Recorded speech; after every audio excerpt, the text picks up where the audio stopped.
Don't be afraid to admit what you don't know, and don't go it alone. Find a support group, whether it's a formal peer group like that, whether it's just some like-minded people you meet at a networking event, and, set a morning aside every month and have a coffee and talk about what your challenges are, and help each other, because it's just vital that, we get some help, and people are so willing to help. The Thomas Green podcast is owned and made possible by Ethical Marketing Service. If your business is struggling with Google or Facebook ads, maybe you're frustrated figuring it out, or there's a performance issue, Ethical Marketing Service has worked on hundreds of accounts, and we can help in this area. We offer a 30-day money-back guarantee, and for every direct account we look after, we sponsor a child in a developing nation with food, water, and education. If you would like to find out if we can help, it's a free, no salesy consultation call, and the link is in the description. Enjoy the episode.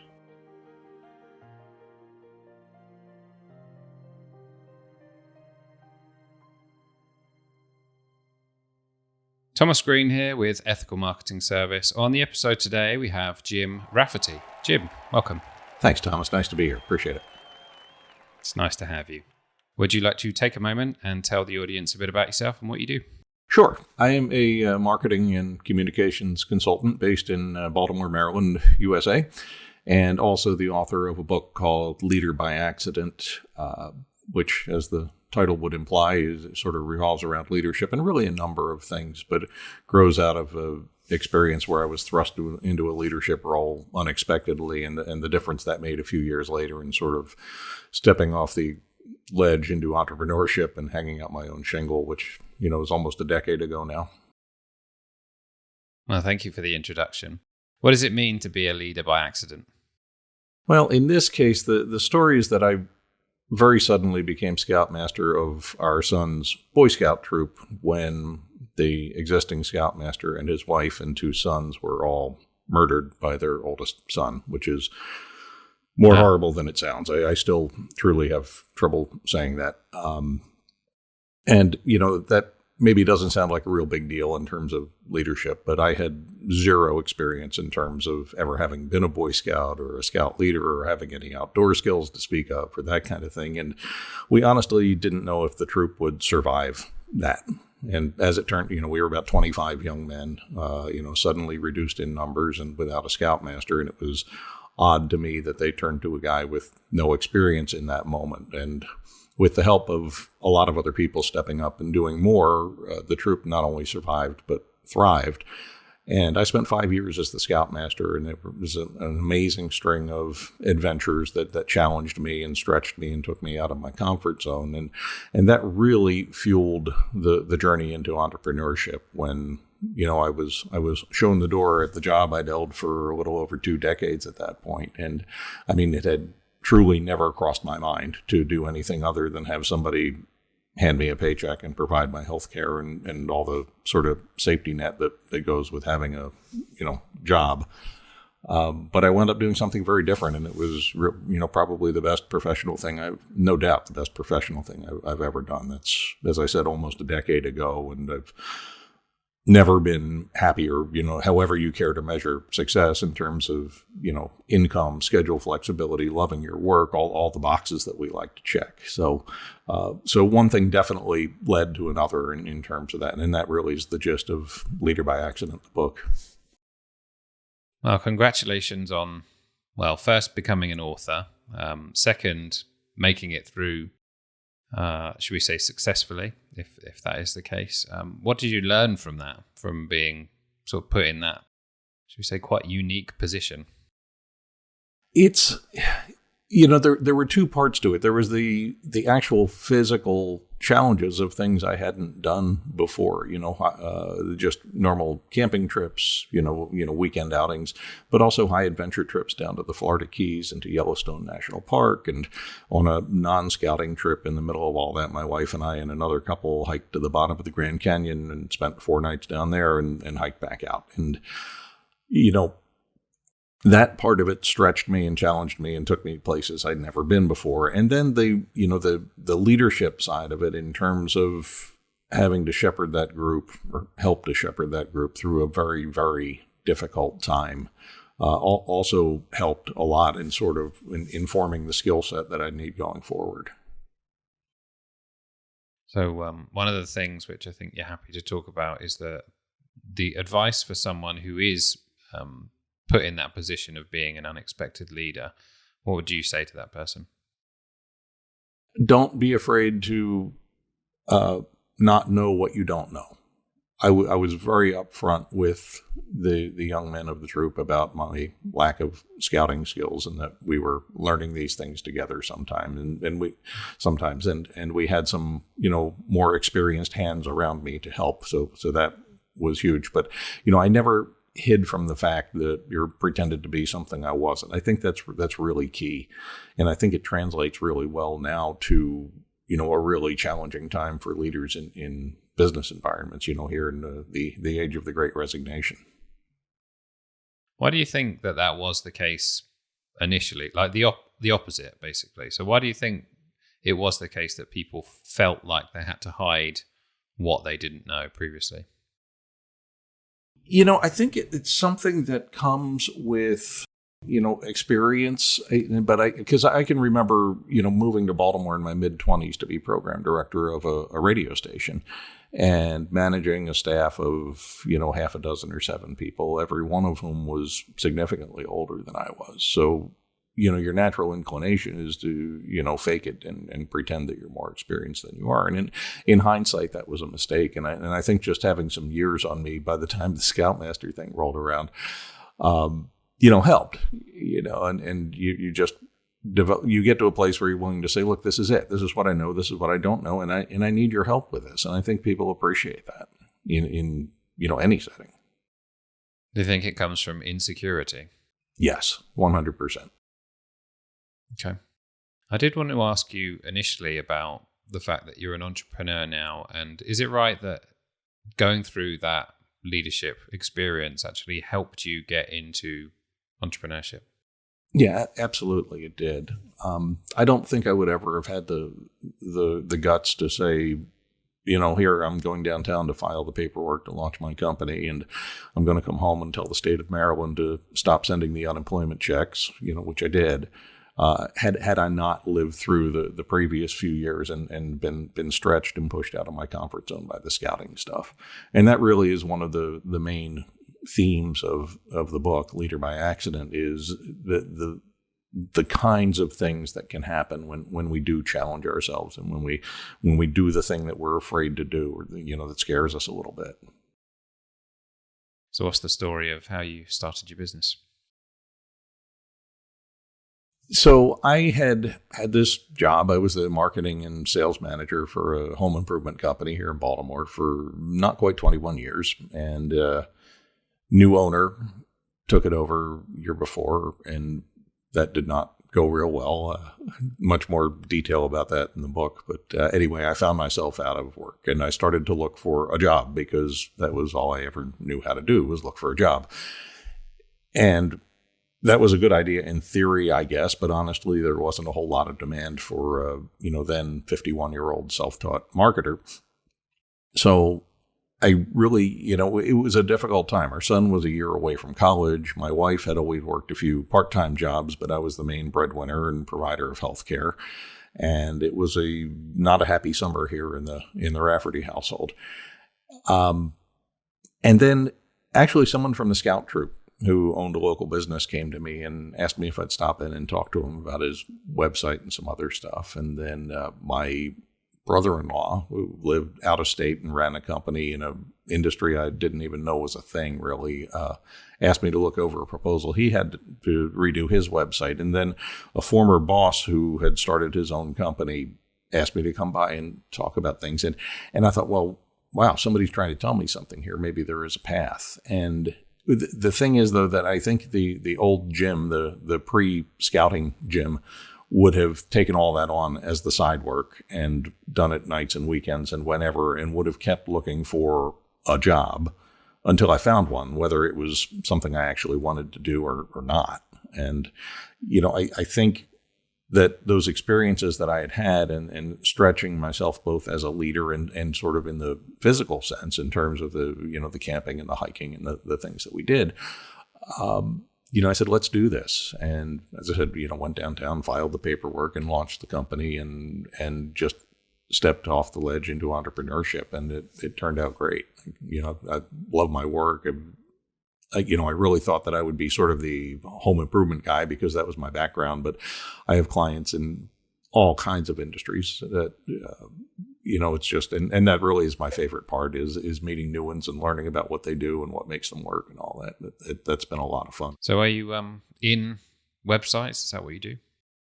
Yeah, a little bit of everything. And that's another part of it that I love. Yes, I build websites for clients. I also, manage their email newsletters and their social media, and still some traditional radio, TV, print, and just general strategy communication. How are we going to approach this? And, having that first conversation with a client who says, I need a website. And I'm like, well, okay, you need a website, but why? What's your business model? How does it work? Where does your business come from?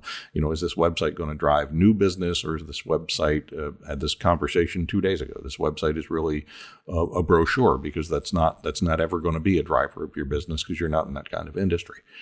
So those conversations are great. Every client's different. Every day is different. And that's really what I love about my work. And do you remember how you got your first client, first paid one? Those 3 people who I just talked about, who all reached out to me, became my first 3 clients and remain that. 2 of them still are. The other one was until last year when that company changed hands. My brother-in-law remained my client for several years after he was not my brother-in-law anymore. So I was always kind of proud of that. But yeah, they, God bless them for sort of showing the way, and that led to others and led to others. And it's really all pretty much come from referrals from other people, which is great. I haven't had to go knock on doors, which is, a blessing. So basically you saw an opportunity, and due to your, should we say, your leadership principles or your experience, you decided to go for it. Is that some good summary? Yes, it is a good summary. And the other thing I think that gave me a little bit of maybe an edge was, I mentioned the new ownership and sort of surviving that for a year at the company where I worked. When the new ownership was kind of obsessed with consultants. We had a parade of consultants come through, and on the one hand, it was frustrating where over and over again, I would suggest doing things a certain way and sort of get ridiculed for it. And then the consultant would say the same thing, and, it would be gospel. But on the other hand, I sort of paid attention to how they carried themselves, and I knew what they charged and how they worked, and I saw how they interacted with the staff. And I think sort of paying attention during that year gave me a leg up when it came time to hang up my own shingle. Absolutely. It's interesting because until you know that that's a possibility, it doesn't open up to you as an option, but you saw it as an option once you got that experience and went for it. So well done on doing that. And you've never looked back, right? Right. Yeah. And in the moment, as I'm watching these consultants come through, I wasn't, my eye was not on doing that myself. I mean, it really never crossed my mind until I felt that, that was the only logical path to take. But yeah, I mean, it definitely helped to sort of pay attention. Just little things like, the ones who interacted with the staff, beyond what they were doing, who took the time to sort of get to know people, I guess is what I'm saying, versus, came in, dispensed their wisdom and left. There's a good way and a bad way to handle things. And, I paid attention to that. So what's your take on the comfort zone? I think we need our comfort zones, and especially over these past couple of years, we've discovered our comfort zones as we've curled up on the couch and binge watched and sort of been forced to stay in our comfort zones, maybe. And we need that. We need our family, we need our pets, and we need our home and our place where we can, sort of be at peace with everything. The danger is that we stay there, right? And if we don't challenge ourselves now and again, then we don't change and we don't grow. In the book, I use the line from some unknown preacher who said, God loves you just the way you are, and he loves you too much to let you stay that way. We need to be changing and challenging ourselves. So, we don't need to live outside our comfort zones. You won't find a bigger homebody creature of habit than I am. But we do need to try new things and not say no. I used to talk about this with the scouts all the time about, the opportunities they would have to try new things and how important it was to just not say no and to keep an open mind. And some pan out and some don't. But, I've done a lot of work. Again, I mentioned it in the book that maybe isn't straight, marketing consulting and wasn't, it's sort of technical writing. But when it came along, early days, my dance card wasn't full, and I said, sure, I'll give it a try. And I mean, that work over the years has helped put a couple of kids through college. So, I think, keeping an open mind, pressing ourselves, trying new things, stepping out of the comfort zone, that's, otherwise we just stay who we are. And, life's too short to do that. So at some point you become an author. When does that happen? The book was published in October of last year by Morgan James Publishing, and it was a few years in the making, mostly because of me. My MO was sort of write for a while and then set aside and then come back a couple of months later and come back to it and edit and write some more and also it's very much a pick it up, put it down, digestible, bite-sized chunks. The publisher likes to call it an airplane read. It's not terribly long. And it was a great experience, and the places it's taken me into conversations like this, since it was published, have also, really been neat. And, some speaking opportunities have come out of it and that sort of thing. So the feedback on it's been really, really nice and very, very gratifying. And start to finish, how long would you say that it took to write? It was a few years, but again, most of that was on me. And, if I took out the chunks where I set it aside and went away and did other things, it probably would, say a few months worth of work all told. But, the book is, the structure of the book in scouting, there's a thing called the Scoutmaster Minute, which essentially is a little mini homily given by the Scoutmaster at the end of each weekly meeting to the young men of the troop. And when I became Scoutmaster, I realized, well, okay, I don't know 3 ways to start a fire without matches or how to find north without a compass, but that's something I can probably do a reasonably good job at. So I worked hard on those, and I kept an archive of them over the years. And it was very gratifying to me that a number of our young men at their Eagle Scout ceremonies, in reflecting on their scouting careers, mentioned those Scoutmaster Minutes as a source of inspiration. So I use those throughout the book and, take the lesson that I was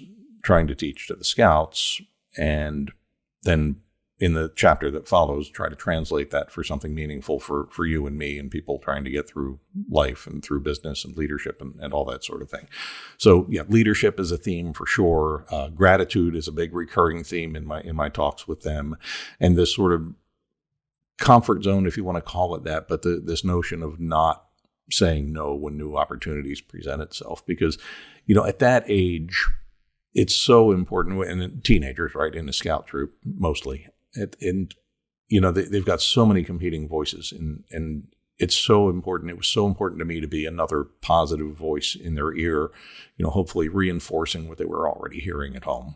And a lot of it does, I think, translate really well to the business world. What would you share on gratitude, as you mentioned that? There was one that I did very early on.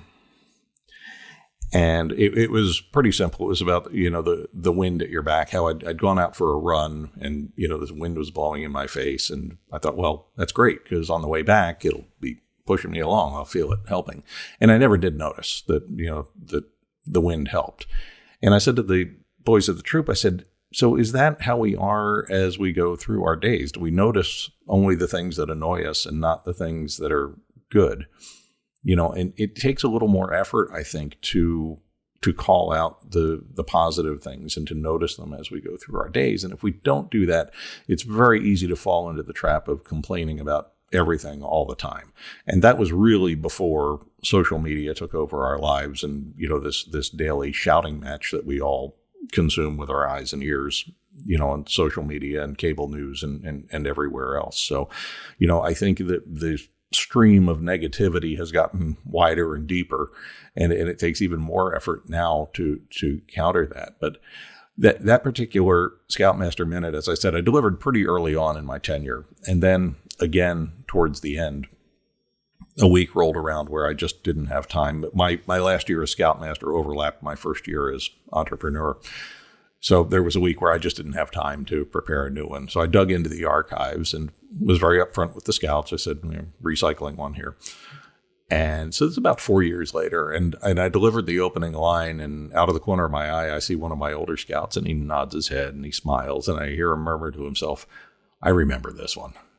And that was one of the more rewarding moments, really, to know that something you'd said to a teenager 4 years ago actually stuck, Yeah, well, some things are important to be reminded about, right? Yeah, they are. And that's it. I think the word reminded is so key there, because we've all been told many times that we need to get out of our comfort zone. We've all been told many times that we should cultivate a sense of gratitude, but I always come back to the sales trainer, Zig Ziglar. Somebody said to him at one point, "Zig, the trouble with this sales training of yours is it doesn't last." And he said, "Well, neither does showering. That's why we recommend doing it daily." And that's it. I mean, and that really is sort of the gist of my book is, it's probably mostly things you've already heard, but they're things you need to be reminded of. And I've had so many people reach back to me and say, this is what I needed to hear right now. People going through stuff at work or going through stuff at home or, family things or whatever. And it was just the little nudge that they needed at the right moment. So that's, immensely satisfying to hear that kind of thing from people. I think Zig used to say, for all the positive versus negative things, you need to hear 16 times more positive things than you do for every one negative thing. So you mentioning, social media and news and that sort of thing. So your book, I would imagine, is one of those things that you need to add as a positive message. Right. Yeah. It's gotten so much harder. And, we're sort of like it didn't happen overnight. So, we've just sort of collectively, like the frog in the pot of water with the temperature being turned up gradually, we've sort of gotten used to this just constant stream of, like negativity and shouting and all the stuff that goes with it. And it's, it's unfortunate, but it does, I really do believe it takes an active effort to counter that. And my thing is very simple. I know some people do gratitude journaling. I think that's wonderful if you have the time and the discipline to do that every day. Mine's a little simpler. I started doing this around the same time I launched the company. And when I go to bed at night, the last thing I do before I close my eyes is come up with 3 things that happened that day that I'm grateful for. And some days it's a real challenge to come up with 3 things. And other days it's a real challenge to decide which 3 things. And that's great because that's really a good exercise in what's important. But that has made a difference in my mindset. And it doesn't mean that I'm, happy and walking around whistling all the time, but it means that I'm more positive, just, and that's maybe more important, I think. Thank you for sharing that. Do you have a favorite chapter in the book? Ask me to choose a child. Golly. I'll tell you the one that I've had a lot of feedback on, probably more than anything, is and there are a couple, but the gratitude part has generated more than that. And there's also there's a chapter towards the end that really doesn't quite fit with the rest of the book, but it's sort of really a eulogy I wrote when my next door neighbor and best friend passed away a few years ago. And something about that has really resonated with people. Just the kind of person he was. He was a guy who lit up a room, and when you met him, you thought, wow, there goes the world's greatest salesperson. He just had that kind of personality. But it took a little longer for you to realize that it was not an act, that there was some depth there, and he was just a marvelous human being. And that chapter, for people to read something about somebody they didn't know, really has generated a lot of feedback. Well, thank you for that. And would you say that you enjoyed the writing process, or was it tough? Yes, I did enjoy it. So that's really interesting because in the book, I sort of own up to the fact that, well, here I am preaching about getting out of your comfort zone, and I'm talking about, a tragedy that happened in 2008 and then launching my company in 2012. And, well, what have you done lately? And the answer is, well, I wrote a book, which I've never done before. I didn't realize then. I've realized since the book came out, that was not really the stretch for me, because I write every day. I write blog posts and social media posts and email blasts for people and all that kind of thing. And I'm very comfortable with conversational writing. So this certainly was bigger scope. And, the organizational part, what order should the chapters go in, and which Scoutmaster Minute goes with which chapter, and that kind of thing, that was a challenge. But the actual writing, in hindsight, I do that all the time. Where I realized I was out of my comfort zone was when I hit send on an invitation to a little book signing event for about 40, 50 people. And I realized that this little baby of mine that, I'd worked on for a few years was now going out into the wild world to be judged by people who were not related to me, And that was really, it took me a day or so. I'm not a real outwardly emotional person, but I had my version of a little meltdown over that, and my wife and a good business friend sort of talked me off the ledge. And my business friend actually said to me, "So the guy who writes about getting out of his comfort zone is upset because he's out of his comfort zone?" And I went, yeah, there it is. And that really was what it is. That was the stretch that, here's this very personal memoir, really, slash self-help slash advice, leadership book. And now it's going out there to be judged, and, it's turned out fine. But that was a moment that really took me out of my comfort zone in a big way. Again, congratulations. It's not the easiest thing to do.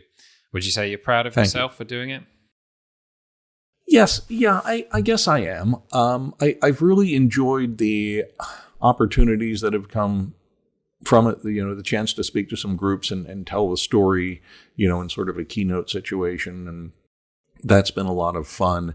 Hearing from people high school friends who, through 3 degrees of Facebook found out I wrote a book, and I get this letter out of the blue from one that's like this long about how much the book meant to them. And, and then we had a phone conversation and reconnected and things like that, and strangers. And that part has been so, yeah, I'm not sure proud is the right word, but, really satisfied. And a great example is the quote on the cover, which is from Robert Gates, a former Secretary of Defense here and former CIA director.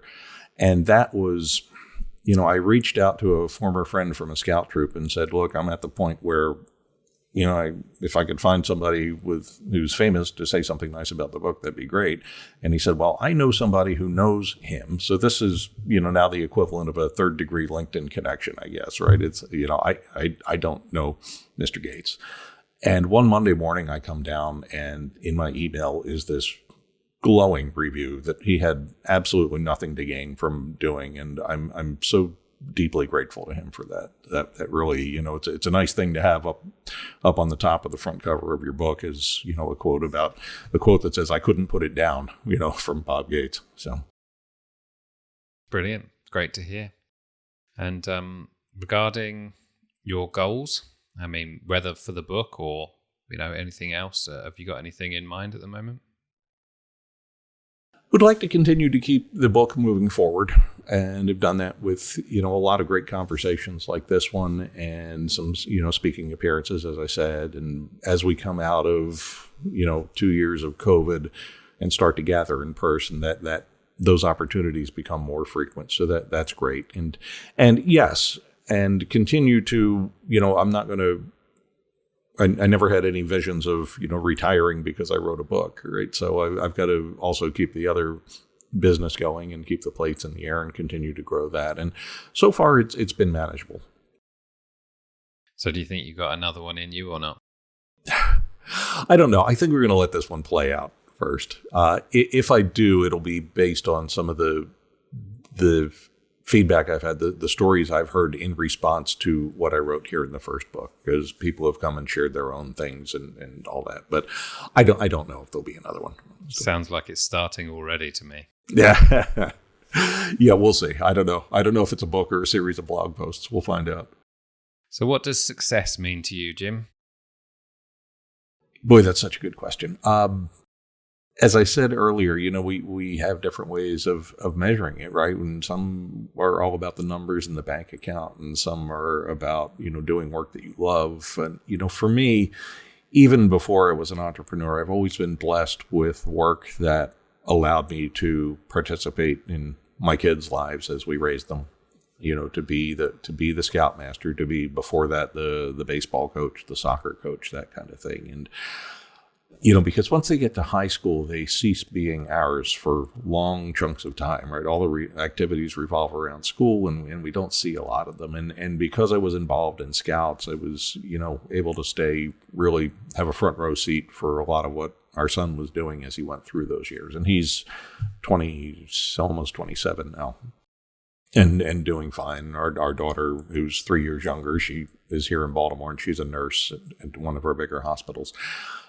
So that for me is success. I could have, probably made more money along the way. I could have made different career choices, but I was there for my kids and to raise a couple of really cool people. And that for me is probably more than anything. And same, I would say, for my wife, who, made the decision to stop working full time when we had kids. And I made sure that was her decision and not mine. But I think that really made a difference in how they turned out. And there are people who maintain 2 full-time jobs and are wonderful parents. We know many of them, but I think that was the right choice for us. There is a theme in relation to that question, because I do like to ask it to know what people's definitions are.